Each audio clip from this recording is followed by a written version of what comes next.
Hello viewers, Jan van der Stool here, international musical therapist, interpretive dancer and 7-time medical applauder. Thank you guys. And welcome to the Coronavlog with Van der Stool episode 4. So we start with the news. So we're talking about sport again this week.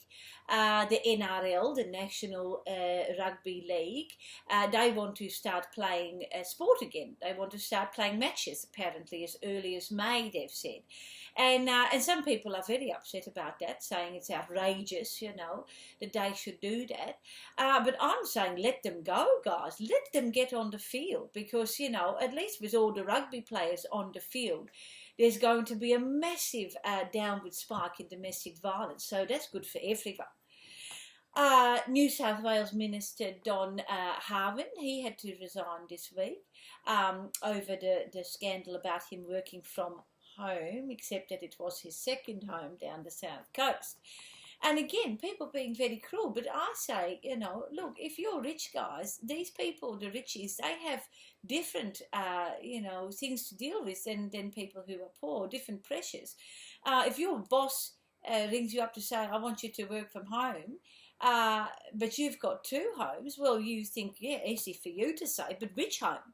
You know, my eastern suburbs home in Willara or, you know, the one down the south coast. So anyway, I'm here to help everybody, rich and poor. So for you guys who have those pressures, it's really absolutely just a matter of mathematics, okay?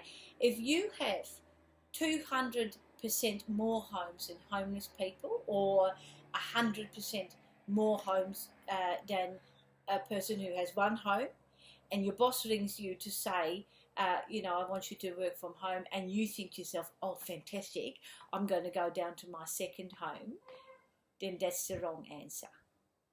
Okay. So, what's new this week? Well, of course, everyone is thinking to themselves, gee, I wish I had shares in Zoom, because everybody in the world is having Zoom meetings from, you know, you know, virtual learning online and schools online and, of course, business meetings. But, of course, that has brought up issues. People are saying, well, there are places that are not appropriate in your home to have a Zoom meeting. Where is the appropriate place and where isn't it? So, again, I'm here to help you. First of all, let's just cut to the chase. No one cares what you look like or what you're wearing, all right? No. Everyone is just checking out the background of your home and they're judging you for it because it says a lot about you. So, here are some tips. If you've ever won an award or something like that, make sure you display it on the cabinet behind you in your Zoom. And if you can, get in close enough so they can see the inscription. That is actually an award that I won for academic effort in Year 10 in 1978. So that's always a good idea. But definitely don't Zoom from somewhere like this.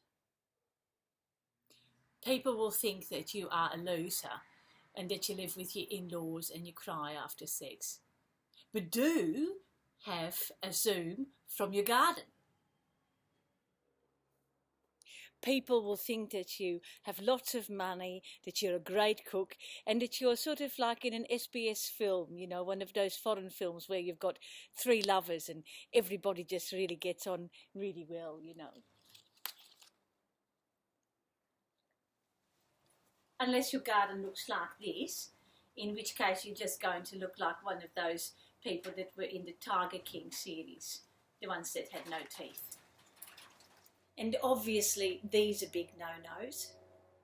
I mean, the acoustics alone gives this away.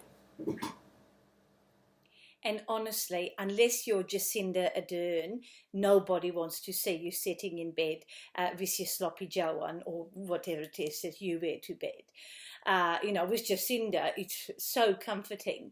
But with you, it's, you know, a lot more like, oh, you know, sure, I'm in jail now, but wait until my appeal goes through the High Court, then I'll be out, sort of thing. So I hope that helps you all. So now to address what the questions are that people have been sending in. The first questions comes from a couple of different drug dealers in my local area, who I should give a little shout out to, icebaby239 at Gmail and whoop whoop 72 at Hotmail. Hi guys.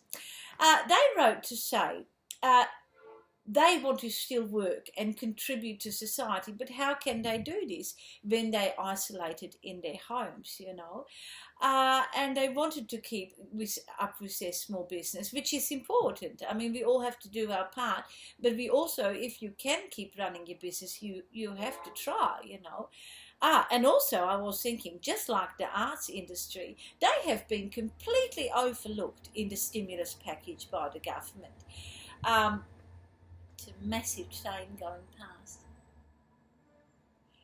Anyway, and like the arts industry as well, you know, they're the only people that are really, only other industry besides the art industry that's getting us through this time, you know, with their little, you know, marijuana joints and heroin and crack cocaine.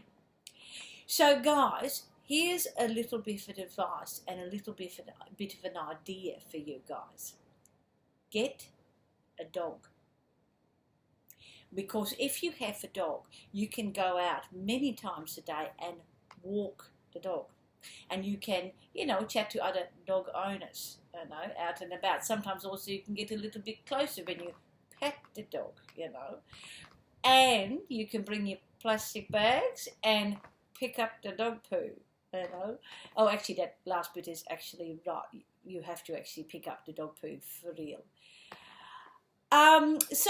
Thank you also from Angela from Woollahra.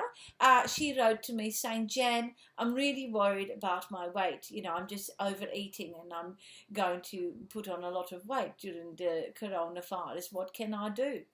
Well, this one is a little bit of a harder one for me to answer, Angela, because I've never had a weight problem myself. I've always been very slim and yes, you know, I've always been a bit of a coat hanger for clothes and things, and like my hair, my weight has just always been lovely.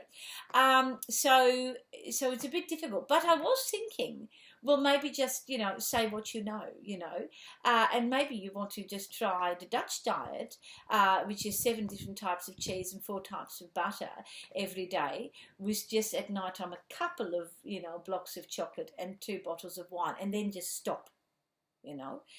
So you might like to try that, or just let it go. Stop worrying about your weight, because I always have to remember a poem which goes, step on the scales and your weight you might find, but you'll never see the weight of the worries of your mind.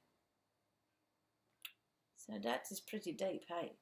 And I wrote that myself, I think, or maybe it was Bob Dylan. I can't remember anymore. Anyway, after Easter, I got a lot of emails as well from parents who said, you know, we have done every activity and game, family game that we know how to do over those 4 days at home that just blended into every other 4 days at home that we've had. Do you have any suggestions for the lovely game with the kids? So, here's a great one from my childhood, actually, called Hide the Dice.